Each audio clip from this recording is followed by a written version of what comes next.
उत्तर प्रदेश के कानपुर जिले की सीसामऊ विधानसभा क्षेत्र में हुए चुनाव में बीजेपी को करारी हार का सामना करना पड़ा है। पार्टी को यह खास तौर पर उस वक्त हुई जब वह अपनी पूरी ताकत और रणनीतियों के साथ मैदान में थी।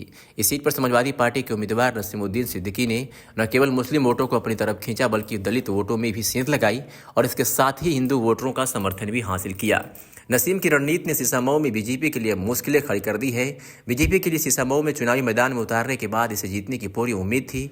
पार्टी ने अपनी तरफ से खास तौर पर दलित वोटों को अपनी पाले में करने के लिए कई योजनाएं बनाई थी, लेकिन बीजेपी को उस बात का अंदाजा नहीं था कि नसीमुद्दीन की स्ट्रेटजी ने उसे किस तरह से नाकाम कर दिया। नसीम ने न सिर्फ मुस्लिम समुदाय का समर्थन हासिल किया बल्कि दलितों और अन्य वर्गों में अपनी फैट बनाई, जो कि बीजेपी के लिए बड़ी चुनौती बन गई।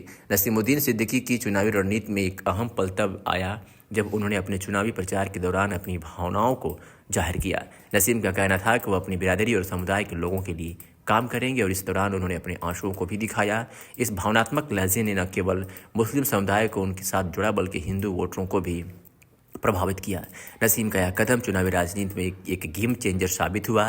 बीजेपी के लिए सीसामऊ में दलित वोट एक अहम मुद्दा था क्योंकि इस समुदाय का बड़ा हिस्सा पारंपरिक रूप से बीजेपी का समर्थक रहा है। पार्टी ने इस वर्ग को अपने साथ जोड़ने के लिए कई कार्यक्रमों और योजनाओं का प्रचार किया, लेकिन नसीम की रणनीति ने दलित वोटरों में सेधमारी कर दी।